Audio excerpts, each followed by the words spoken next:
बड़ी जानकारी सामने आ रही, जहां पर बीएसपी ने 3 और प्रत्याशी घोषित किए गए हैं। आजमगढ़ से साहिबा अंसारी बीएसपी के प्रत्याशी बनाई गई हैं। आपको बता दें कि अमेठी से रवि प्रकाश मौर्य बीएसपी के प्रत्याशी घोषित किए गए हैं। 3 और प्रत्याशियों की घोषणा की गई है बीएसपी की तरफ से। बड़ी खबर, आजमगढ़ से साहिबा अंसारी बीएसपी के प्रत्याशी बनाए गई हैं। अमेठी से रवि प्रकाश मौर्य बीएसपी के प्रत्याशी घोषित किए गए हैं। 3 और प्रत्याशियों के नाम की घोषणा की है बीएसपी ने।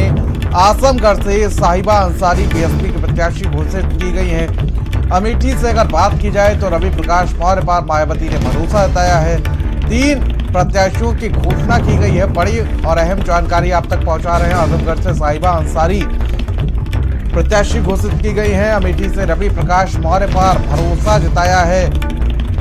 ये बड़ी और अहम जानकारी इस वक्त आप तक पहुंचा रहे हैं। आजमगढ़ से साहिबा अंसारी बीएसपी के प्रत्याशी घोषित की गई है। अमेठी से रवि प्रकाश मौर्य बीएसपी के प्रत्याशी घोषित किए गए हैं। लखनऊ से बड़ी और अहम जानकारी, जहां पर बीएसपी ने 3 और प्रत्याशियों का ऐलान कर दिया है। लगातार आपको बता दें कि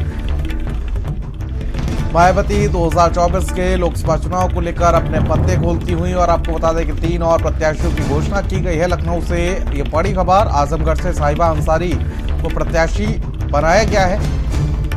अमेठी से रवि प्रकाश मौर्य बीएसपी के प्रत्याशी घोषित किए गए हैं। ये बड़ी और अहम जानकारी इस वक्त की आप तक पहुंचा रहे हैं, जहां पर आपको बता दें कि आजमगढ़ से साहिबा अंसारी बीएसपी की प्रत्याशी बनाई गई हैं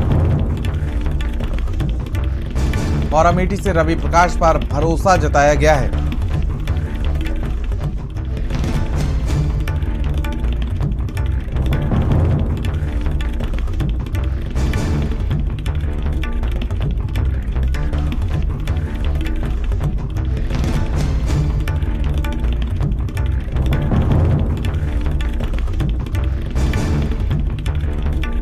तो बड़ी खबर, बीएसपी ने 3 और प्रत्याशियों की घोषणा की है। बड़ी खबर लखनऊ से, जहां पर आपको बता दें कि आजमगढ़ से साहिबा अंसारी बीएसपी प्रत्याशी घोषित किए गए। संजय हमारे सहयोगी हमारे साथ फोन लाइन पर जुड़ चुके हैं। संजय, देखिए 3 और प्रत्याशियों की घोषणा की गई है, क्या कुछ अपडेट जानकारी?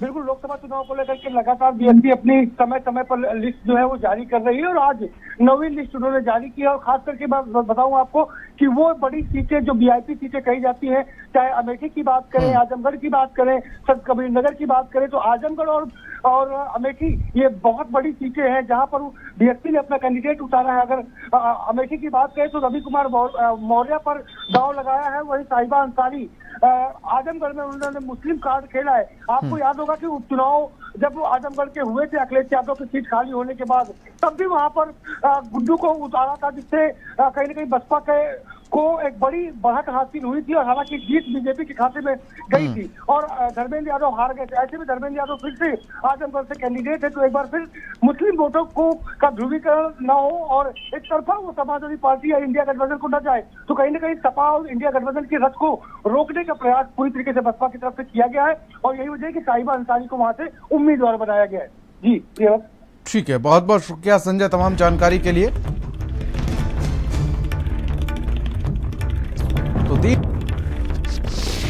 आगरा की बात करते हैं हम, तो आगरा की ये है कि देखो धीरे धीरे पहले से बहुत फर्क पड़ रहा है और विकास चल रहा है, सही है। इस तरीके से जो चल रहा है, बस ये उद्योग जरा लगने चाहिए आगरे में, जिससे कि बेरोजगारी की समस्या कम हो, क्योंकि उद्योग नए उद्योग चल नहीं रहे, लग नहीं रहे, और पुराने उद्योग भी थोड़े मतलब डिस्टर्ब